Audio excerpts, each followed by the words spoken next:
get my circular saw out, and then I'll cut following that line at about a 62mm depth, allowing enough for me to get some glue in the back of it on that face there, and then we'll slot it over the top. So I shall go and do that, and then we'll come back and try it and see how we got on.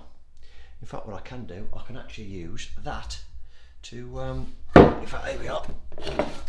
Let's get that, because we know that has come off there. We know it's bang on thickness. So if I put that on there now, look, there's my line there.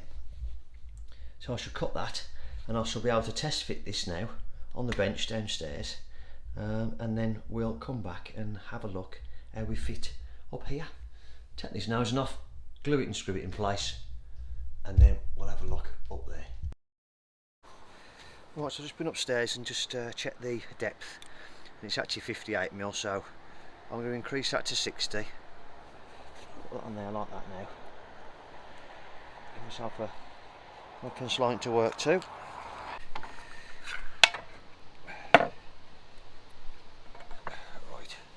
just set the depth now. I think this is 66mm, the depth of this saw, which is quite good, so this is ideal.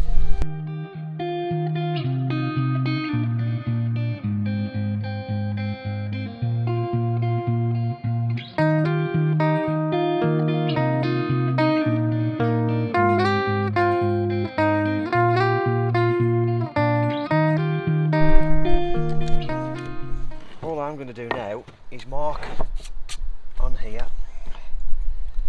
on the side, sorry, where the top of my stringer is. So if I just do that now, I'll mark just a little tiny faint line on there. I mean, it's going to be painted anyway, so it's not a problem. If it was oak, I'll just get a bit of masking tape or something to start doing this, so I didn't have to start sanding it after. And then what I'll do is, because I know this is the part that's going against the nosing, so in effect the cut mark, all I'm going to do is line this up now with my mark at the top there like that. Get it as square as I can, and then mark myself a bit of a line like that, if you can see that on the camera. And all that's going to do now is give me a bit of a reference for my chisel, to make sure I'm not going too square. Because what I want to do is leave as much glue surface as possible to make sure this is as tight and as glued as possible, so I don't get any wobble. So that's just for me to, so in effect now what I can do when I'm chiseling that, I can have a look at that line and make sure my chisel's sort of right with it when I'm chiseling. So let's have a look at that.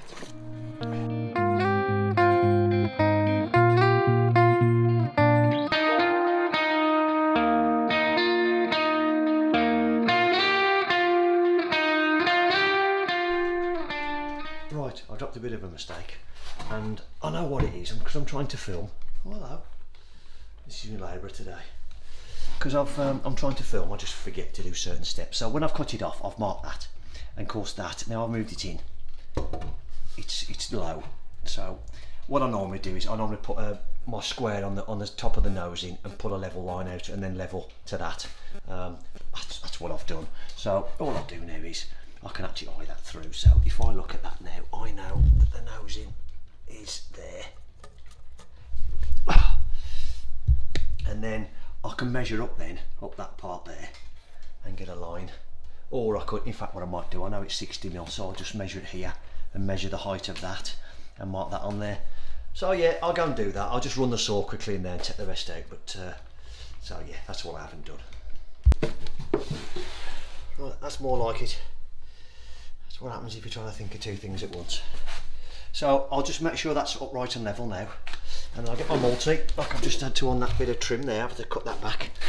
I'll get my multi and run that down there just to check the thickness out, because it doesn't matter so much if there's a blade's thickness gap there, because that's where the carpet goes. And I'll push that all the way in. I'll then pack that and glue it level. I'll do the same again as I've done the rest of them. Drill my holes to allow myself to peg that one in.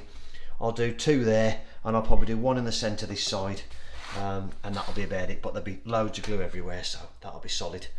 And then we'll move on to up that part there, which I keep on about.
It's lovely. It's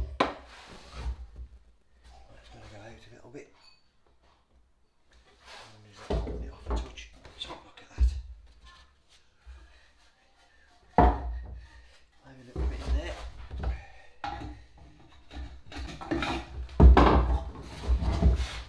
Let's try that again.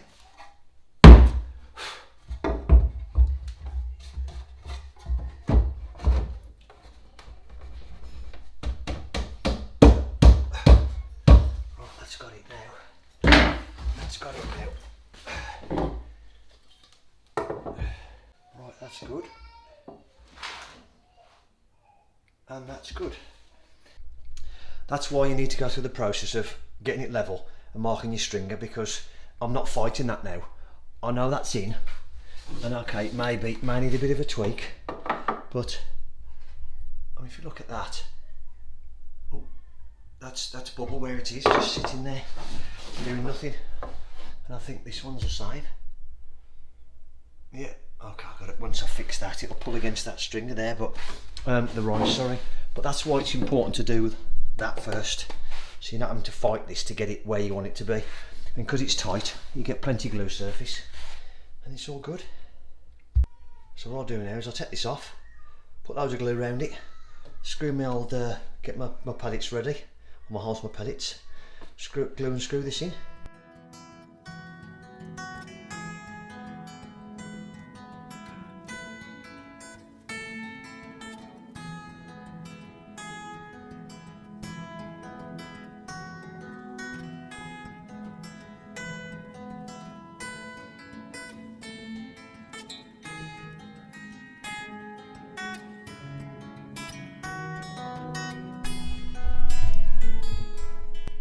Welcome back. So I just want to run you through where we are now, because it wasn't convenient to video what was behind me yesterday because the customer's here and they got small children and it's just not appropriate. So I'll show where we are now, leading on from the last footage you would have seen, and then I'll tell you what we're doing next. Okay, so you'd see me install the posts, and then I've obviously installed the handrail and base rail. That's all done there. The oak handrail with the pine stop chamfered post and spindles. Oh, there's a pins there. So that's all fitted. Now, this is a controversial thing now. I'm expecting comments from this. I stopped doing tenons and using the handrail brackets quite a while ago now. With the quality of glues now especially, all I do now is I'll drill a plug hole there and I will glue this face, and say with some good glue, good quality glue, and then I'll pilot hole from there and screw straight into there. And that's what I do now. Been doing it for many years now, probably 10 years now I reckon, and it's never caused me any issue. Then what I'll do is I'll put a plug there, oak plug in that one, sand it off, lovely. Yes, you'll see a fine little ring there, but my opinion is when you start tenoning things, especially oak and whatever, you haven't got much room for any minor error, in my opinion. So there isn't any structural difference, because they've got a full glue face and it's screwed. You can't physically go anywhere. All these are already glued in and pinned in with my my pinner, which I think I showed you before. That tiny little dot there isn't a pencil line, it's a nail. So that's all pinned in. So this one's all finished. So up here then, again, I've gone ahead. I've fitted the base rails on here already, ready to go. I've then pre-cut my spindles to my height to make sure I'm at 900, so I shall put them in there. And I've already cut my handrail. All I will say is on this one, when you cut your handrails, is make sure that you check that this this post is square to this. So in effect what's happened is this one is twisted that way, away that way a little bit, about a mil, so I've had to cant my saw round. And this one, because I've tried to get structure off the trimmer, was actually about 2 mil. You can't see it, it's 2 mil like that, because of where I got my structure from. Without loads of packers and making it weaker, I wanted to make sure I screwed against that, glued against that trimmer that I showed you when I fitted it. So I have done, and I'm happy, and it's structurally sound. But as a consequence, I've had to move my saw over just a touch, which, if I was to show you No, sorry, this was the worst one, sorry, I do apologise. But you can't see that on there. It's about 2 mil. That was about a mil. That one was a mil on this one. Sorry, that was a mil out of square. That one was 2 mil because it canted over that way. But it's sitting against that wall, so, and I didn't want to produce a large gap that side. So that's what I'll do now. All I'll do, I'll show you on the next lot of footage, I'll show you how I set out my spindles and how I pattern cut them. And then when we do that one there, that rake, I'll show you how we set out the display cut or the angle cut, whatever you want to call it, on your spindles, and also how you make sure that you get your 100mm maximum in between all your spindles and get all your measurements, and I'll go through all that as well. So watch the end of the video and you can see me do all that. Right, what we're going to go through now is how you work out the spacings in between your spindles to get them all the right size. So the first thing you have to do is measure from this end to that end, which is in between your newel posts. Whether this is the raked one or whether it's the flat one, it's the same principle. And in this instance I've got 1906. I'll put all this on the screen so you can follow me as we go. So it's 1906, so you want to write that down first. Then what you need to do, Adam's staring at me down there again, what are you talking to yourself for? Sat on the stairs, you should be working. So then what you have to establish is how many spindles you think you're going to need in this space to give you your openings. Now, you guys out there that do this all the time, I've said this multiple times on the channel, an old-fashioned carpenter, I've never really gone second fix, I've never gone first fix. I was trying sitting gills years ago and we did everything, making things, joinery, carpentry, everything. So that's what I've always done. So I do this, I like to think I do it well as everything else. So you guys out there can probably give me a formula, maybe, of how you work it out. I'm sure you will, and I'd appreciate it. After all these years, it'd be good. But all I do is I look at, I've got 1906 there, so I think, okay, I've got a 1900, should we say. I normally go for, knock 5 off straight away, go for that on a flat one, and then we start from there. So then all you do is, I went to 14 first of all, so you get your spindle, and this instance it's 41 on there.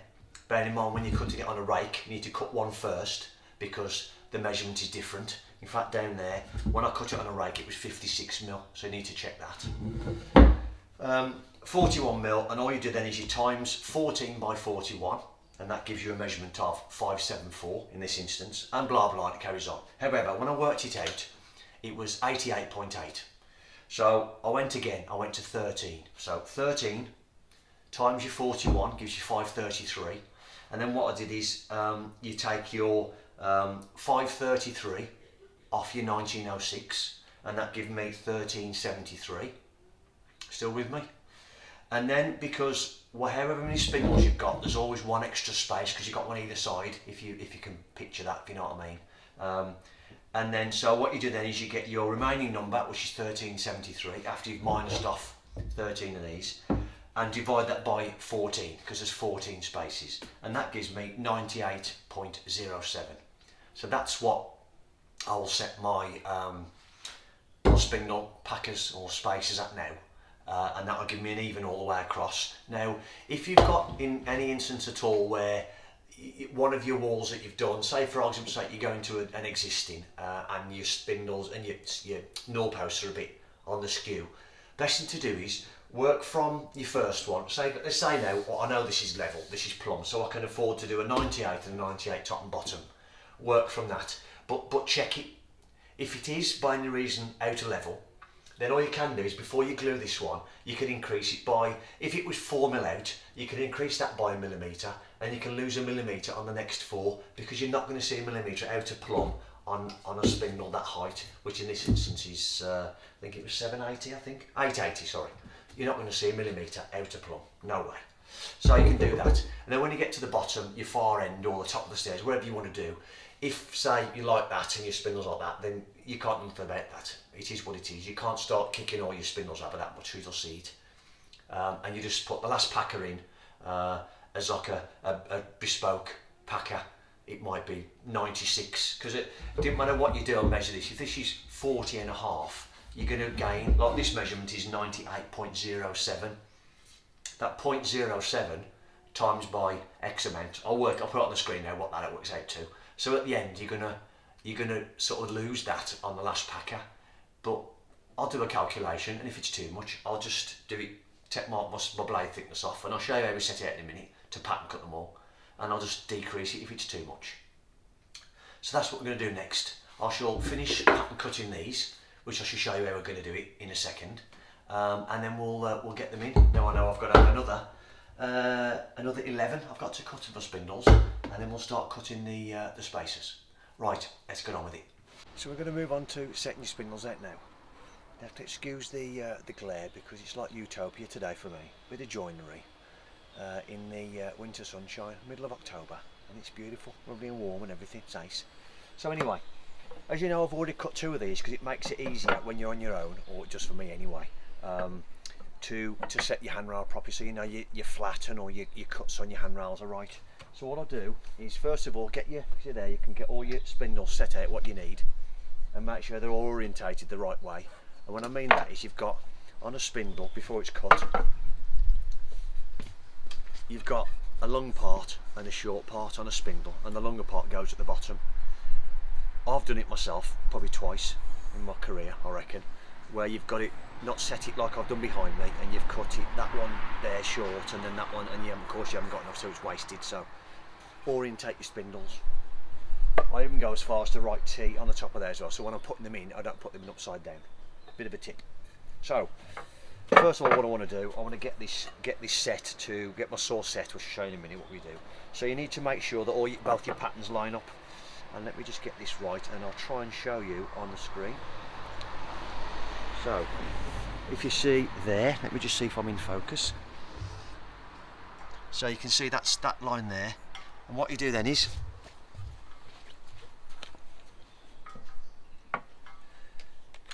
you just mark top and bottom.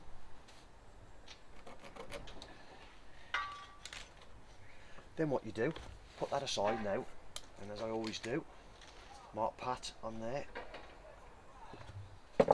and I'm going to mark T on the top, which I already have done. Then what you do is get a piece of timber, and I've got to go and fetch my clamp in a minute, but I'll set my saw now. So that's there. So what I'll do now is I shall make sure that's where my cut's got to be, and this is I'll do all my tops first, and I'll get this bit of timber, sit that against there like that as a bit of a fence. I'll clamp it to there, and then I'll butt all of these then up against that block, cut them all so they're exactly the same, so that dimension from the pattern, top of the stop chamfer to the top, is exactly the same. So of course when they're on the landing you can see that all the patterns are in line. What you don't want is to hand cut them and get them wrong, and it's all like that, it looks a bit rubbish. And what I did do, because I had to set my window board on the landing, was on top of, as you would have seen, on top of a bit of bricks, and I've had to pin it to the skirtings and pack up a little bit. When I put my base rail on, I used a stick saw again, and I've packed it so it's 100% level and flat. So I've got my 6 foot level inside it, and then packed it up so there was no deviation. So what can't happen is when I put a spindle in, let's say for argument's sake there's a bit of a dip in when I put the window board on, which there won't because it's 25mm thick MDF, but what could happen is you could have that, if it's like quite a progressive curve in the floor upstairs, you can end up with your handrail doing that as well, of course, because you push this down, you pin them all, and your handrail won't be flat, and you wouldn't see it up there because of where it is, but if it was on an open landing, open gallery, you could sort of you'd see it. So always make sure that and I've already said, your newel posts, your half newel post, and your base rail are all perfectly flat, square and level. So I shall sort that out now, go and get a clamp. I shall butt that against there, cut it, and cut all the 11 tops, and then do the same again, get my pattern, turn it round, set my block again, cut my bottoms off because it's not the same dimension. Right, let's get on with that then.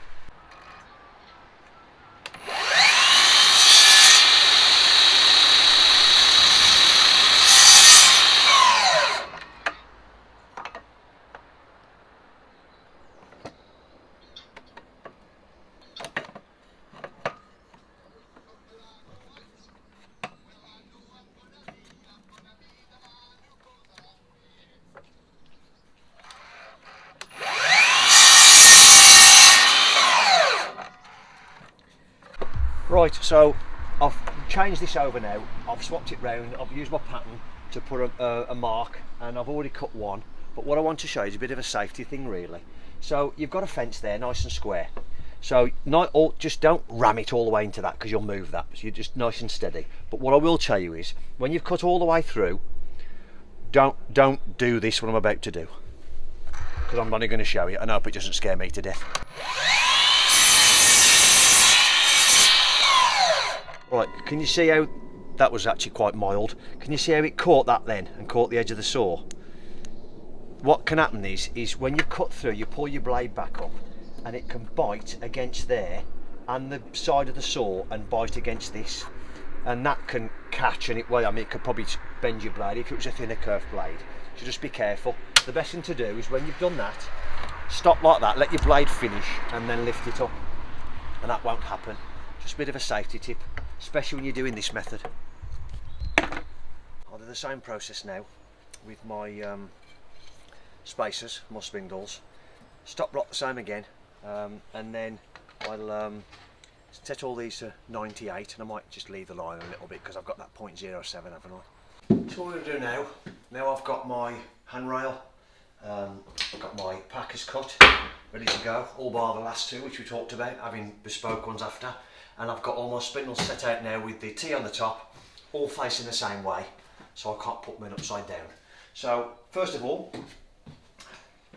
just got a bit sidetracked putting pellets in downstairs. So first of all, just get a couple of spindles either side. And again, as always, we always say on this channel, it isn't how to do it, this is how we do it. So, I know when I put that on there, it's nice and tight. That newel post has pulled in a little bit, so I've cut this 2mm long to push that back out to level, which then helps when I'm installing on my own. So what I'll do now is I'll put glue on these ends, drop them on top of my spindles either end, so I know it's going to sit flat, and I'll screw them as I've already showed you downstairs how I do it with the peg in the bottom, the hole, and then screw through into the end grain, and that end I can screw through. Once that spindle's removed, I can screw up then and into the end of that, and that'll work okay as well. That's what I'll do. I'll put the glue on there and then we'll go from there.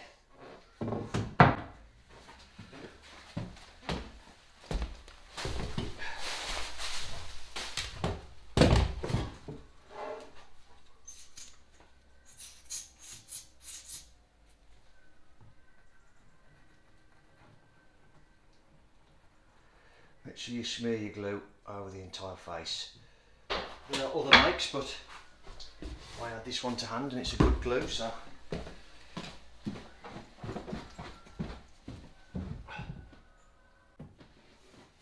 thing is, well, when you're doing oak especially, you need to make sure you clean the glue off straight away because it stains. So I put that in first. I know that I've got to pull this one out to get that one down. There we are. That's in place. That's in place. Okay, get the combination square out and make sure that's right. That's down solid. Can check with the level. Lovely jubbly. And then I'll put my hole in there, hole in that one, clean the glue off, screw them up, clean the glue off, and then off we go. Now I've seen people put the bottom ones in first and try to put this on top after, but all the spindles are all sitting like that, and I just don't think you need to, because the angle measurement from this corner to that corner of a spindle, from there to there, isn't much longer than that one to that one, so you're not going to have any trouble knocking it in. If it was double that thickness, you would because the angle would be different and you wouldn't be able to knock it in without disturbing all this, but believe me, it's not a problem. The other way, especially with the stairs there, I'd struggle on my own, especially with oak and glue everywhere. Nah, doesn't work for me. So I should get this set before the glue goes off, and I'll get back to you in a minute once I've got this set. Okay, they're all fixed in now, and so all I do is I just put pellet in there, screw through. What I will say is I Well, for a while now, just get them sharpened.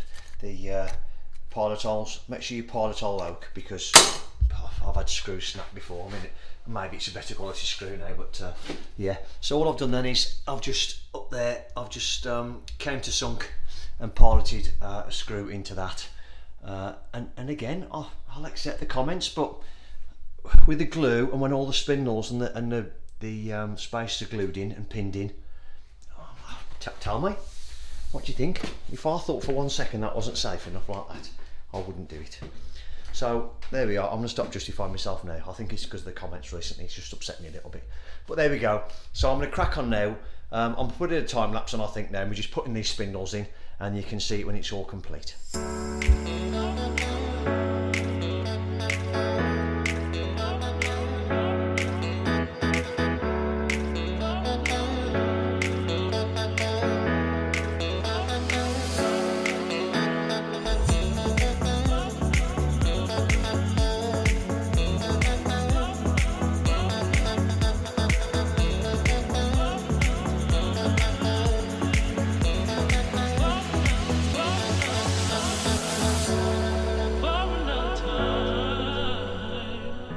I thought I'd put it back on normal just to show this last one going in.